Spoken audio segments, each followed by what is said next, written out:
Well, I think there are, when you listen to Taiwo's presentation, because I looked around the room and everybody was nodding. And so it's one of those things where the self-evidence of the hole that we have dug for ourselves as a country is what traumatizes reformers. It's not like we do not know, but there seems to be a lack of broad elite consensus to do the hard work. And it is hard work. Nations that have gotten out of the trap we have entered behave certain ways. One, there is a social consensus that business as usual cannot continue, and it pervades business, political elite. That is something that I think we've not reached yet. There is still a part of the political elite that thinks it's business as usual, and there's still a part of the business elite that thinks that once they have someone in power, they can continue the rentier economic model. And there's still a part of the social mob, or what we call the groundswell in the grassroots, that place a sustained and significant demand on political patronage that fuels some of these inefficiencies of government itself. That's why I say that there's a lack of society-wide consensus to move in a different direction. And this is then the job of, if you think of advertising, and those of you in the room, you are the best storytellers in Nigeria.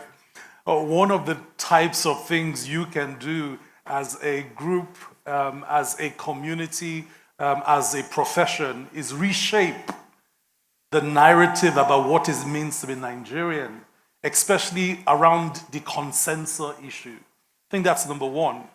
The consensus must shift to build the nation we want, knowing it will cost all of us, not some of us, all of us, and then be willing to pay that price and hold each other accountable at all levels to make that happen. It's impossible to carry society along and say, bite the bullet, make the difficult sacrifices, and they see their leaders still, on spending sprees that reflect that there's no sensibility to how people feel and what people are going through. That will not work. You as communications people know that for communication to be impactful, you must have the logos, the message, you must have the pathos. People must feel that what you're saying comes out of understanding who they are, how they feel, and you must have the ethos.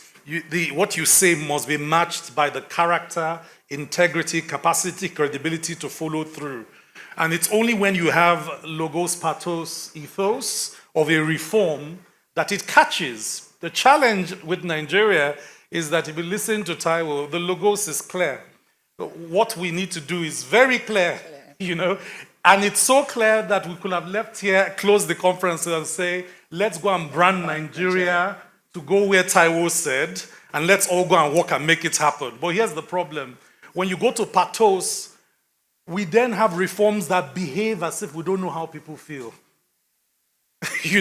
And people don't care what you know if they see that you're demonstrating, you don't care how they feel. So the pathos of a reform is crucial. I must get the sense that my leader understands that as he's pinching me in the shoe, that's how he feels, and he must respond at a commensurate level, at all levels, to show that he gets it. When people think their leaders get it, they are willing to make bigger sacrifices. Bigger sacrifices. In fact, what we can ask Nigerians to sacrifice for a great Nigeria. Oh, we will come along. We will so come along that it will shock our leaders what we are willing to go through to build the nation of our dream. But the truth is that every Nigerian sits there and says, they don't come again. More yarning that is going nowhere. So pathos is important. Then ethos. The character of a reform matters. When we say to Nigerians, tighten your belt, we want to see government cut costs, rationalize its institutions, become more efficient. It's only that makes sense.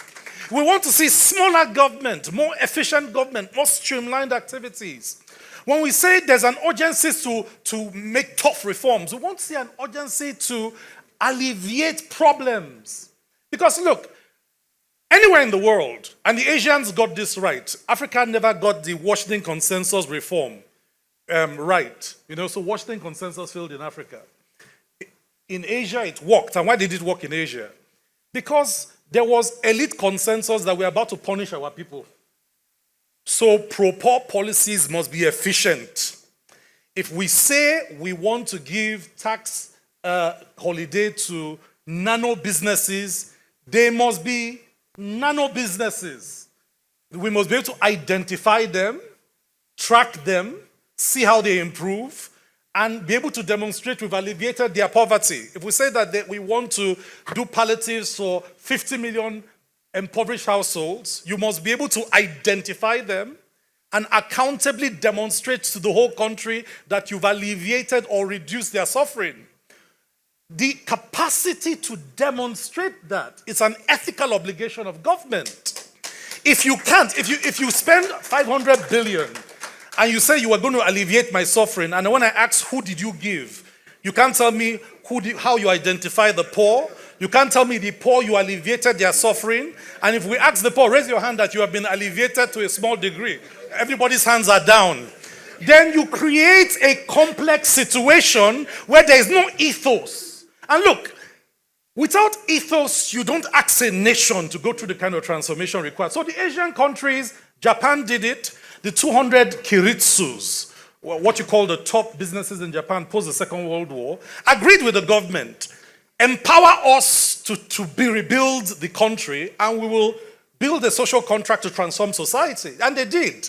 They declared huge profits, but a lot of those profits, when they agreed, it will go back into taxation as part of rebuilding their country.